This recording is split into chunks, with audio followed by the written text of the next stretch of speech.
Assalamu alaikum everybody. I hope you all are doing great. This is your mentor iAneeqaMemon, and today we are going to learn past continuous tense, which is also called past progressive tense. आज के इस video में हम सीखेंगे past continuous tense के तमाम basic usages और sentence structures. So let's begin. When to use past continuous? Past continuous tense कब use होता है? Before moving on to the usages of past continuous tense, let's decode the title.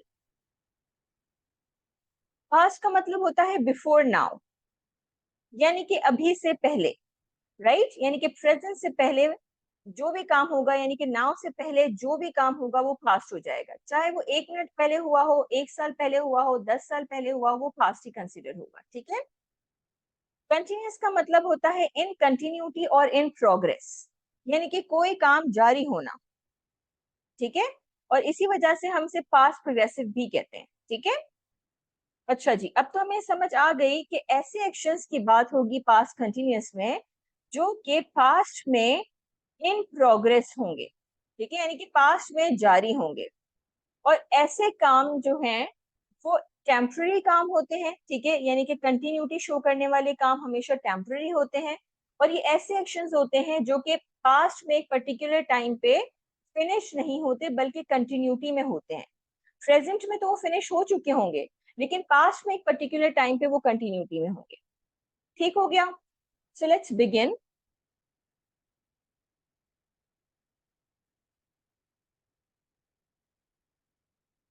Okay, so the first usage is past continuous tense is used to talk about actions in progress in the past. We use it to talk about actions or events that were happening at a specific moment in the past. अब ये देखिए आप, actions और events जो कि हो रहे थे, यानी ये कंटिन्यूटी में थे, प्रोग्रेस में थे, लेकिन कब थे? At a specific moment, right? और at a specific time in past, right? So let's C,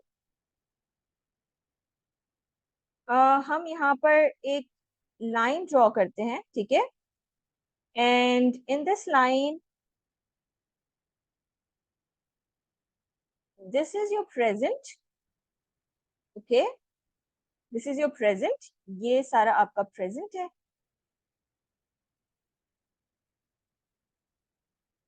okay, and this is, यहां से पीछे से यहां तक का सारा पास्ट है, right? So let's write down, this is your present moment. Present कह लें इसको, या फिर आप नाउ कह लें। ठीक है, बाकी यहां से लेकर यहां तक सारा का सारा क्या है? Past, right? ये पूरी रेड लाइन जो है यहां से लेकर यहां तक की, ये सारा पास्ट है। क्या हुआ कि पास्ट में एक पर्टिकुलर टाइम हमने सिलेक्ट कर लेना है। लेट्स सी, ये सारा येस्टरडे का टाइम है। ठीक है, और येस्टरडे, ये वाला जो टाइम है ना येस्टरडे में, this green line, this is basically 5 o'clock, right? यहां बजे हैं 5। ठीक है, 5 o'clock और 5 PM, राइट? ये येस्टरडे 5 PM का टाइम है।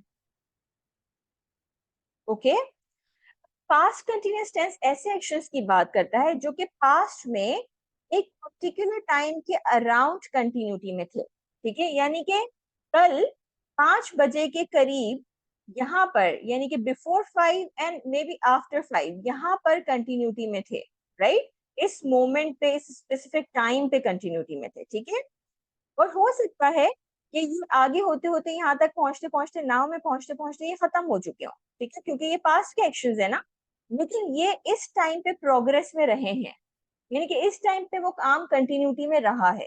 ठीक है, सो फॉर एग्जाम्पल, अगर मैं आपसे पूछूं what were you doing yesterday at 5 PM, आप क्या कर रहे थे कल 5 बजे? ठीक है, तो आप आंसर कर सकते हैं I was reading a book at 5 PM yesterday. यानी कि आपने रीडिंग करना शुरू की होगी, मे बी यहाँ से लेकर, यानी कि 4 बजे से लेकर 6 बजे तक आपने रीडिंग की होगी। लेकिन मैं आपसे स्पेसिफिक पूछ रही हूँ कि जी 5 बजे क्या कर रहे थे? 5 बजे एक काम कंटिन्यूटी में था, that is to read book, right? आप बुक रीडिंग कर रहे थे। इसी तरह से she was cooking dinner when the phone rang, जब फोन बजा, हो सकता है फोन सिर्फ 5 बजे, एग्जैक्ट 5 बजे बजाओ, राइट? और वो कुकिंग कर रही थी 5 बजे से पहले से लेकर 5 बजे के बाद तक, यानी कि 5 बजे के अराउंड ये काम कंटिन्यूटी में था, ठीक है? तो फोन कब रैंक किया? 5 बजे। इसी तरह से they were playing chess at 7 PM last night. So अगर इसको कंसिडर कर लें ये 7 PM है, ठीक है?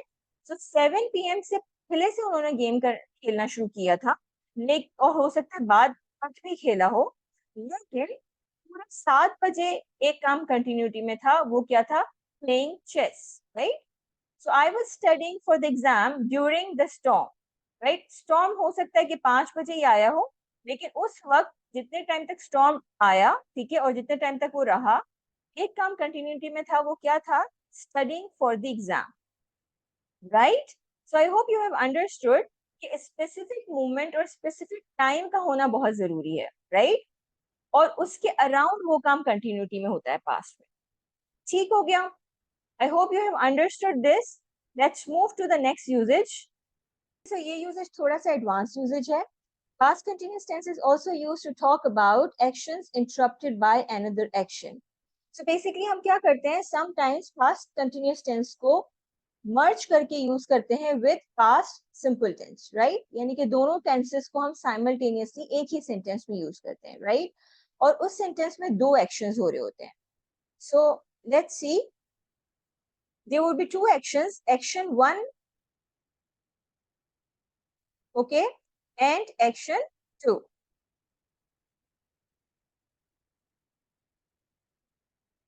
Right? Action 1 would be in progress. Action 1 progress में होगा, ठीक है? और Action 2 progress वाले action को बीच में interrupt करेगा, ठीक है? So ये interrupt करने वाला action would be action 2, right? So इसको हम इस तरह से समझ लेते हैं. Let me draw a line first. So this is basically your past tense, right? ये सारा past है, इसमें कोई present नहीं है. This यहाँ से start होकर यहाँ तक past ही है. Now,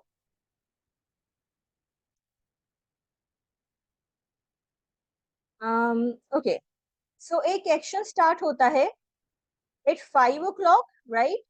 और वो action चलता है till 6 o'clock यहाँ तक, ठीक है? So this is your 5 o'clock और 5 PM, ठीक है? And this is 6 PM, okay? So हम वो एक्शन ले लेते हैं. She was watching TV, right? So TV देख रही थी कब से कब तक? 5 PM से 6 PM तक. ये याद रहे, ये दोनों टाइमिंग्स जो हैं वो पास्ट की होंगी, यानी कि कल, गुजरे हुए कल, येस्टरडे, कल 5 बजे से लेकर 6 बजे तक वो टीवी देख रही थी, right? So she was watching TV. यहां से लेकर यहां तक she was watching TV, right? होता ये है कि एक बीच में एक और एक्शन इस एक्शन को इंटरप्ट करता है, right? So for example, at 5:10, 5:10 पर, 5:10 पर उसका फोन बजता है, राइट? सो हम क्या सेंटेंस लिखेंगे? शी वॉज वॉचिंग टीवी, क्योंकि वो 5 से 6 तक वो टीवी देख रही थी, ये एक्शन कंटिन्यूटी में था, right? She was watching TV from 5 to 6, right? क्या होता है, बीच में 5:10 पे एक फोन बजता है, राइट? अब ये जो फोन बजता है, इस इवेंट को हम पास्ट सिंपल टेंस से बनाएंगे, ठीक है, ना कि पास्ट कंटिन्यूअस टेंस से. सो जो एक्शन इन प्रोग्रेस है उसको हम बनाते हैं पास्ट कंटिन्यूअस से, राइट? और जो एक्शन इंटरप्ट करता है उसे हम बनाते हैं पास्ट सिंपल से. ओके, सो सेंटेंस क्या बनेगा? शी वॉज वॉचिंग टीवी, क्योंकि 5 से 6 बजे तक टीवी देख रही थी. बीच में जो एक्शन इंटरप्ट किया 5:10 पर, वो है when the phone wrong, right? यानी कि जब फोन बजा वो टीवी देख रही थी, ठीक है? अच्छा, इसी तरह से he was talking on the phone when his friend arrived. So for example, he was talking on the phone from 5 to 6 और उसका दोस्त कब आया? 5:10, ठीक है। सो 5:10 पर जब उसका दोस्त आया तो एक काम कंटिन्यूटी में था 5:10 के अराउंड, तो वो क्या काम था, he was talking on phone, वो फोन पे बात कर रहा था, ठीक है। दे वर हैविंग अ पिकनिक, वो पिकनिक कर रहे थे, when it started to rain heavily. So for example, started rain when 5:10, 5:10 rain start हो गई, राइट। लेकिन वो पिकनिक कर रहे थे इस एक्शन के अराउंड, यानी कि 5:10 से पहले से लेकर और बाद तक वो पिकनिक कर रहे थे, ठीक है। इसी तरह से आई वॉज वॉचिंग टीवी, मैं टीवी देख रही थी, when were went out, right. So for example I was watching TV from 5 to maybe 5:10, क्योंकि 5:10 तक पे पावर इंटरप्ट हो गया, राइट। सो ये एक्शन इंटरप्ट हो गया। हमेशा जो एक्शन इंटरप्ट करेगा उसके लिए हम यूज करेंगे पास्ट सिंपल, राइट। और जो एक्शन प्रोग्रेस में होगा उसके लिए हम यूज करेंगे past continuous, right. So here you can see that subject के बाद हेल्पिंग वर्ब वाज और फिर plus ING form of the verb आइए, तो ये पास्ट कंटिन्यूअस टेंस है।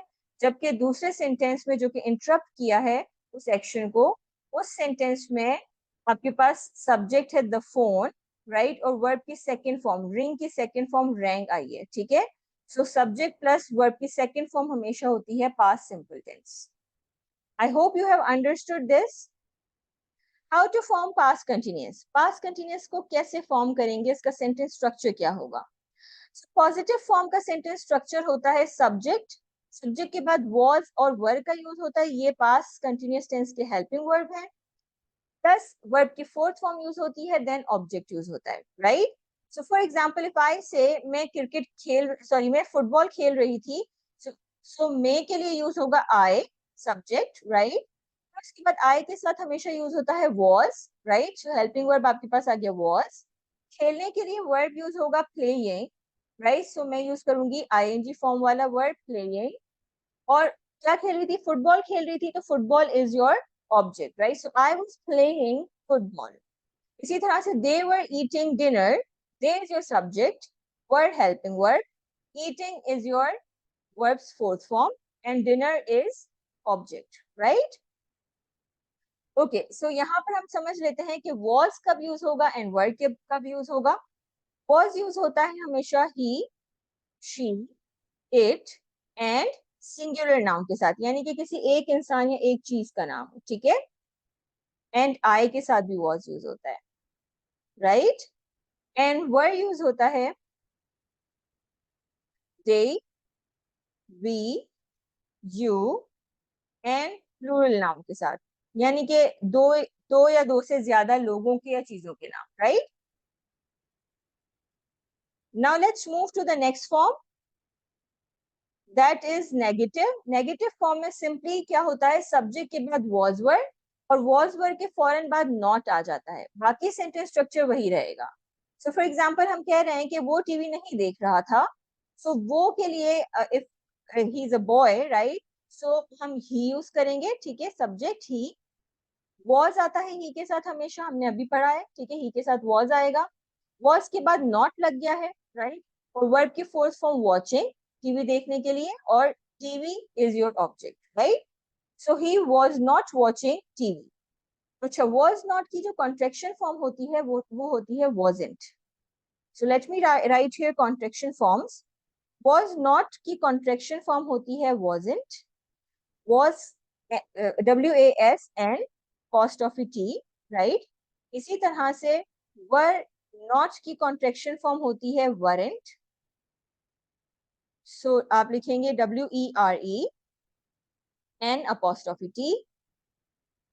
वरेंट।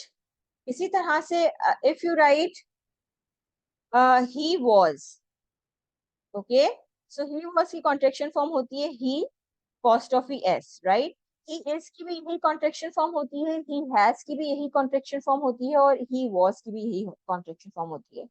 आपको कैसे पता चलेगा कि ये ही इज है, ही वॉज है या ही हैज है, आपको पता चलेगा आगे आने वाले वर्ड से, ठीक है, विच वुड टेल यू कि ये टेंस कौन सा है, ठीक हो गया। अच्छा, इसी तरह से for example, okay, so these were the contraction forms, and You are not supposed to use the contraction forms in your academic and professional writing. Time and again, I'm emphasizing it because a lot of students do write it, right? और उसके marks cut जाते हैं. Okay, now question form में आप simply क्या करते हैं, was verb को सब्जेक्ट से पहले ले आते हैं, ठीक है, और फिर आप सब्जेक्ट लिखते हैं, उसके बाद वर्ब की फोर्थ फॉर्म आती है, उसके बाद object and then question mark, right. So for example if I ask, क्या वो पढ़ रहा था, right. So was he reading a book, क्या वो बुक पढ़ रहा था. Were they playing in the park, क्या वो पार्क में खेल रहे थे. Were you sleeping when I called you, क्या तुम सो रहे थे जब मैंने तुम्हें कॉल की, राइट. सो ये आपके पास आई कॉल्ड यू, ये आपके पास क्या है, पास्ट सिंपल टेंस, क्योंकि ये एक्शन इंटरप्ट करता है किसको, वर यू स्लीपिंग, राइट. मतलब सोने का अमल would be in continuity, right, और कॉल बीच में आई है, ठीक है. Okay, now let's move towards the summary of the entire past continuous tense. We are done with three types of sentences: positive, negative, and question form. Positive का formula है subject, was, were, we, for, and object. So the example is, she was reading a story book last night. Last night is the time that you sometimes do mention, right? उसके बाद आ जाता है negative. Negative में है subject, was, were, not, we, for, and object. So she was not reading a story book. वो story book नहीं पढ़ रही थी. Question is, was were subject से पहले आ जाएगा, then subject, then we for, then object, then question mark. क्या वो स्टोरी पढ़ रही थी, was she reading a book, right. अच्छा, उसके बाद WH क्वेश्चंस भी होते हैं आपके पास. WH क्वेश्चन में सिर्फ और सिर्फ was were से पहले WH वर्ड लगा देना है, जैसे कि यहाँ लगा हुआ है, ठीक है. सो what was she reading, वो क्या पढ़ रही थी, ठीक है. यूजेस आपने देखे कि an action that was happening at the specific time in the past, एक एक्शन स्पेसिफिक टाइम पे हो रहा होगा पास्ट में, ठीक है. So he was watching a movie last night.